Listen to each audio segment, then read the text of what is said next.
First, you have some time to look at questions 1 to 7.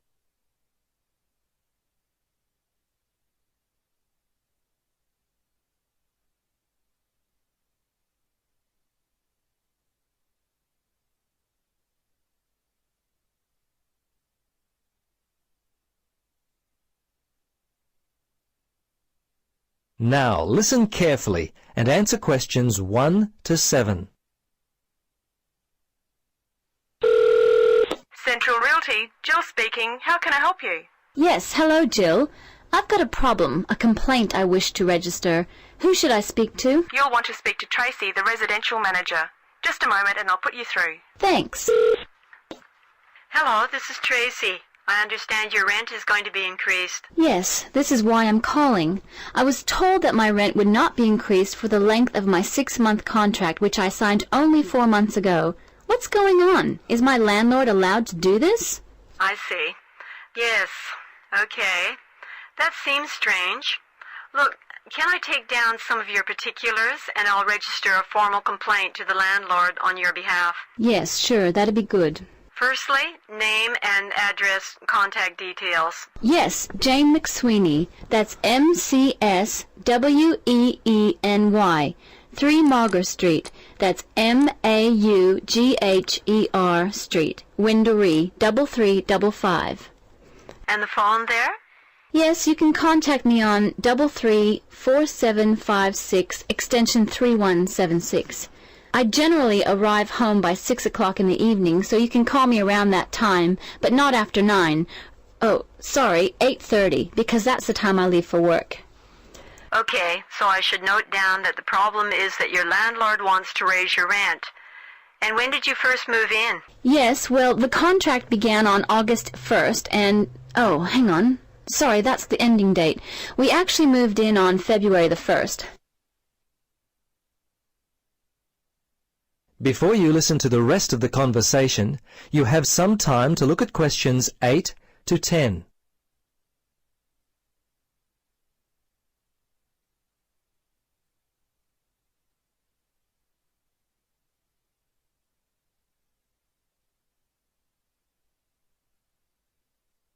Now, listen carefully and answer questions 8 to 10.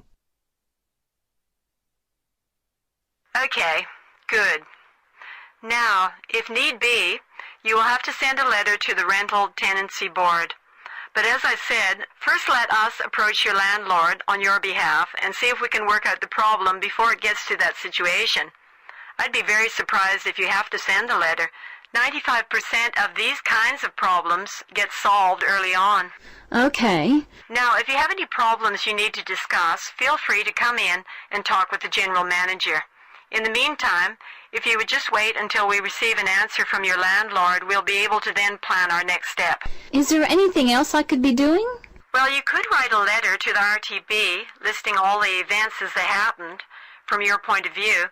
But as I say, hold on to it. Don't send it unless we have to.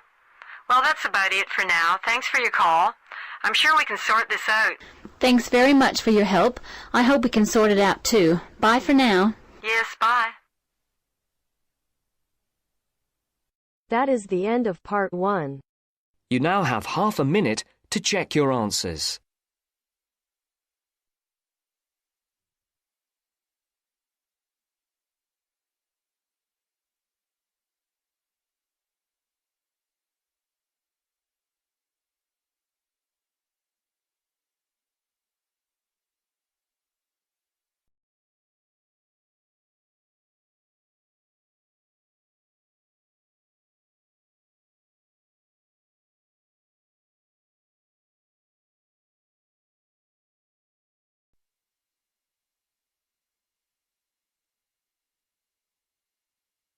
Now turns to part 2. Part 2. You will hear part of a talk given by a member of staff at a hospital. First, you have some time to look at questions 11 to 15.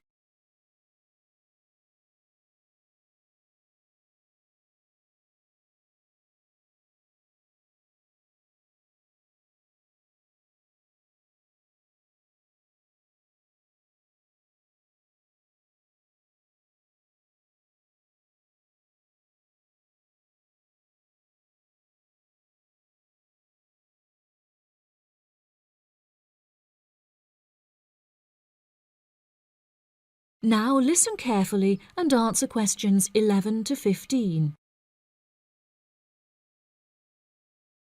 Hello, and welcome to the homepage for the Healthy Hearing Medical Clinic and Surgery, where we'd like to share a little more information about the services we provide and more. Our hospital is one of the leading specialised hospitals in the United Kingdom, attracting the very best healthcare professionals from around the globe. Not only are we a leading medical practice, but we are also the only hospital in the United Kingdom dedicated entirely to the treatment of and research into the curing of hearing loss. Our facilities and staff here are renowned across Europe, attracting thousands of patients a year. Our consultations can number anything up to 11,000 patients a year. However, we aim to treat around 5,000 patients a year so as to maintain and ensure the quality of our services. Our patients are guaranteed the highest standard of care, as well as the use of our first-class facilities. All patients requiring overnight treatment are provided with their own private room with ensuite facilities, as well as a state-of-the-art entertainment centre, which includes a flat-screen LCD television and PlayStation. Appointments with our healthcare professionals can be made at any time during the week, with female doctors available between 8 a.m. and 11 a.m. If you need to see a doctor outside of these times, please visit the Out of Hours page of our website for more information. Our doctors are all trained to an exceptionally high standard and practice a vast array of specialities. Mr. Roberts is a fully qualified ear and throat specialist. Mr. Edwards is a pediatric hearing specialist, while Mr. Green specializes in reversing hearing loss. For more details about our people, please visit the staff members page on our website. During a consultation, doctors will sometimes decide medication is required, for which patients should receive a prescription. There are several pharmacies within the city. However, we recommend that patients use the pharmacy housed within our healthcare facility. Our in-house pharmacy is well stocked at all times. Our products are competitively priced, and our pharmacists are on hand to help and advise from 8 a.m. until 10 p.m. from Monday to Saturday, and from 9 a.m. until 12 p.m. on Sundays. If you require any help outside of these hours, please see our Out of Hours page on the website. Since the Healthy Hearing Medical Clinic and Surgery also functions as a teaching hospital, we aim to provide our students with every opportunity to expose themselves to medicine in practice. Therefore, we would like to encourage our patients to give their consent for a medical student to attend their consultations. If our patients are not comfortable with this, there will be a form at reception where patients will be able to opt out. Before you hear the rest of the talk, you have some time to look at questions 16 to 20.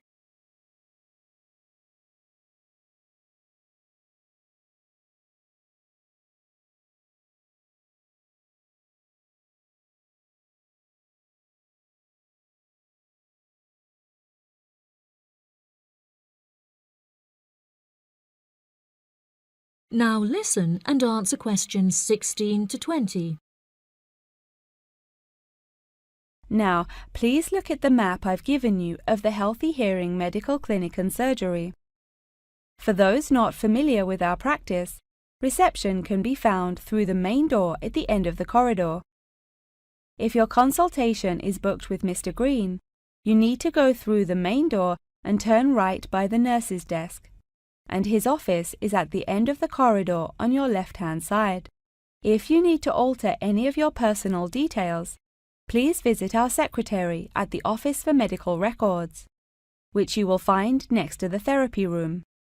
If you're awaiting surgery, please first check in with reception before taking the first door on the right after you enter the clinic. Finally, In the event that you feel disappointed with any of the services we have provided, or have any further questions, please locate our manager's office, which can be found near the Office for Medical Records and between two closets. If you have any more questions about the Healthy Hearing Medical Clinic and Surgery, please do not hesitate to contact us on 01 256 111 111. That is the end of part 2. You now have half a minute to check your answers.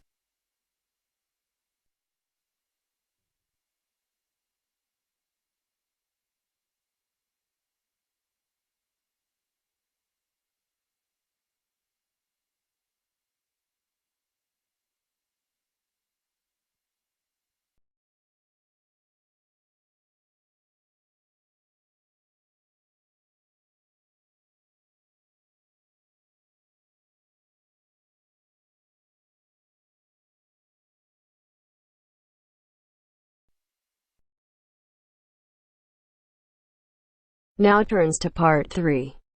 Part 3. You will hear a conversation between a university student and a librarian about using the city archives. First, you have some time to look at questions 21 to 24.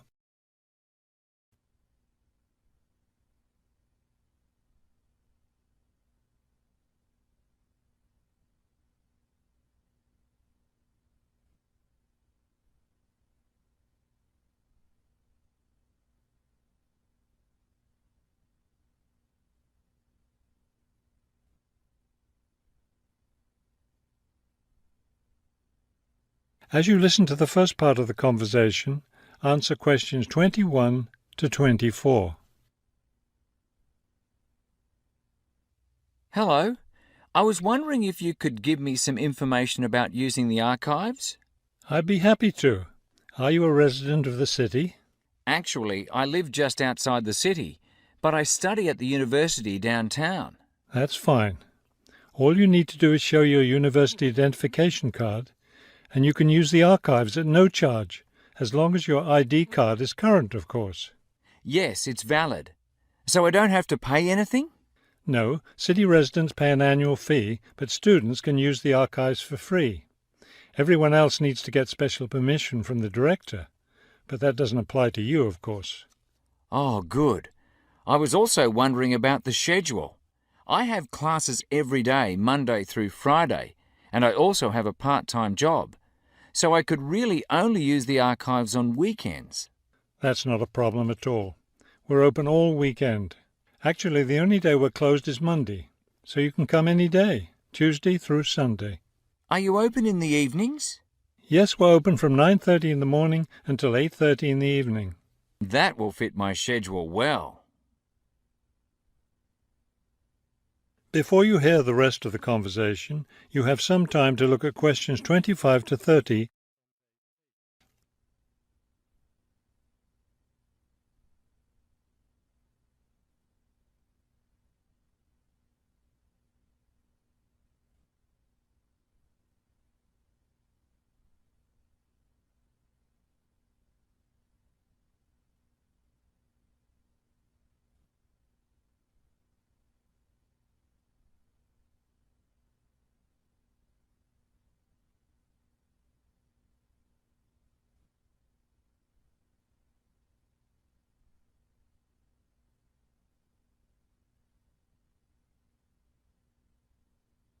Now listen and answer questions 25 to 30.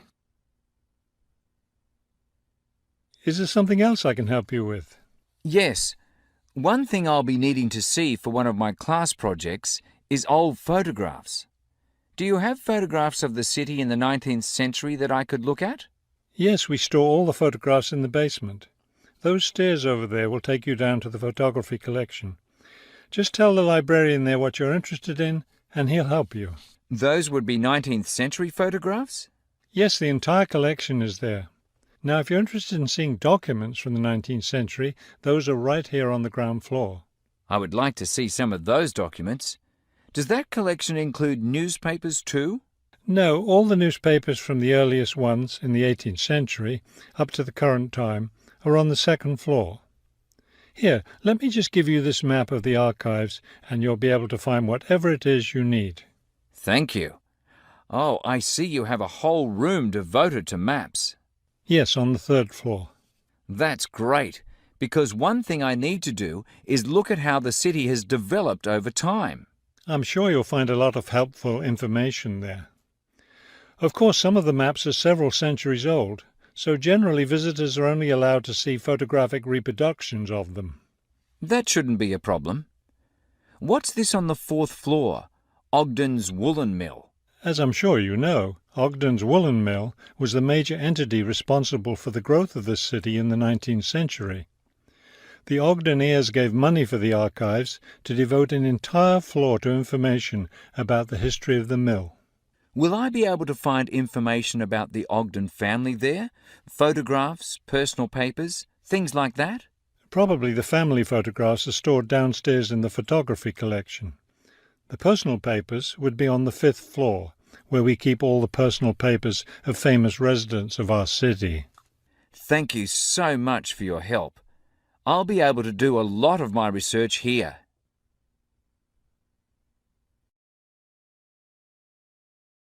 That is the end of part 3. You now have half a minute to check your answers.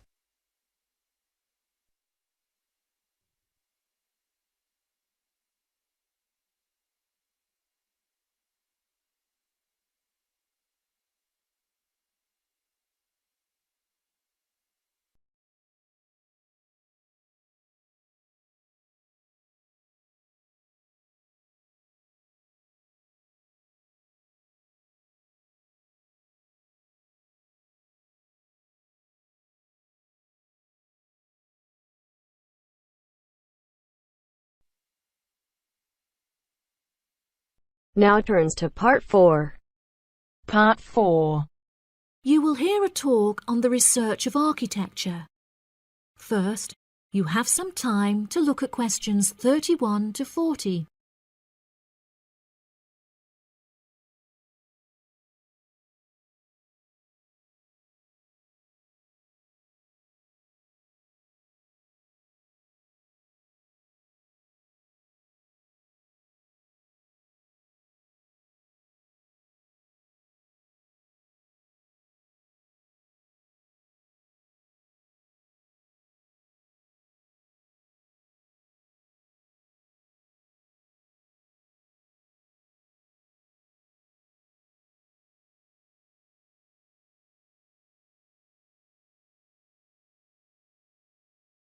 Now listen carefully and answer questions 31 to 40.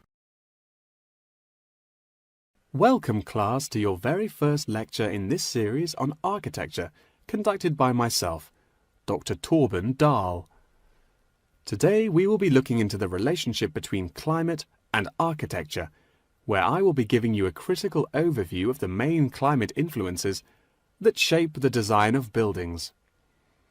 Throughout this lecture series, we will be looking at the latest research into climatic design carried out by experts in the field, in addition to case studies and examples drawn from modernist practice, both in cities and rural areas. Now, acid rain is one of the climatic elements with the most devastating effects on our architecture. The chemicals in acid rain can cause paint to peel, corrosion of steel structures such as bridges, and erosion of stone statues. Since the 1970s, our government has been making great effort to reduce the release of these chemicals into the atmosphere, with positive results. Private organizations have also been raising awareness and funds, and recently received a huge donation from the bank. It is interesting to look at the studies that have been carried out into the effects of acid rain at varying altitudes.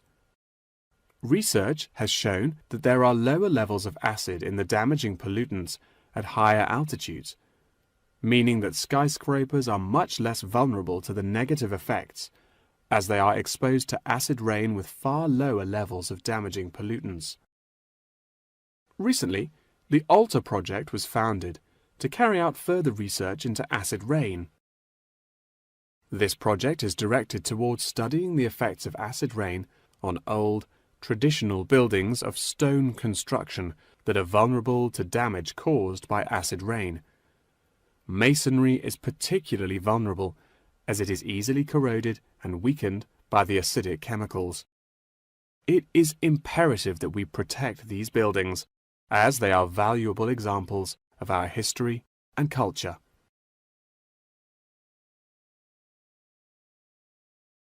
Pollution is one of the main sources of concern in the present day. The construction industry contributes considerably as a source of pollution in its day-to-day processes of creating building materials such as concrete and glass. However, more new sustainable methods are being developed to counter this. A recent case study for this is Sky Tower, whose windows have been made from recycled glass to prevent pollution from the glass-making process. Water is the most problematic element to be considered in construction. It is imperative that construction elements, such as the insulation, are fitted into the building in dry weather to prevent it from getting wet.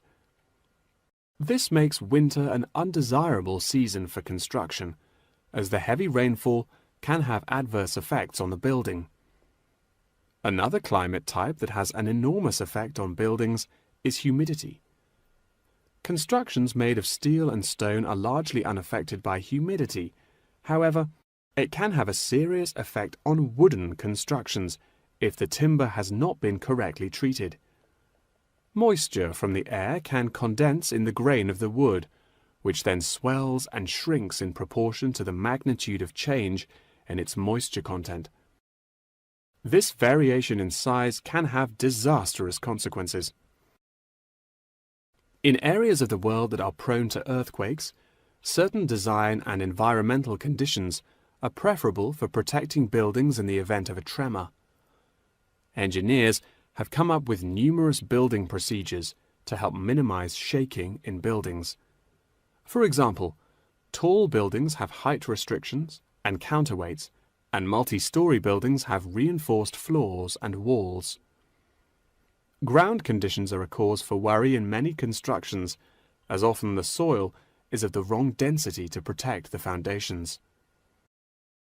Luckily, technology has now been developed that can help to minimize damage by earthquakes. Seismic sensors can give prior warning when an earthquake is about to happen, so that preparations can be made to protect both the people and the buildings from harm. The movement of building structures can now also be measured and monitored over time by architects. It has been expressed by architects within the design community that it would be valuable to be given special courses for designing buildings within earthquake zones. Guidelines are also expected to be produced by the government in the near future that will give architects a universal checklist to follow. That wraps up the lecture for today. Please remember that attendance is mandatory. That is the end of part 4. You now have half a minute to check your answers.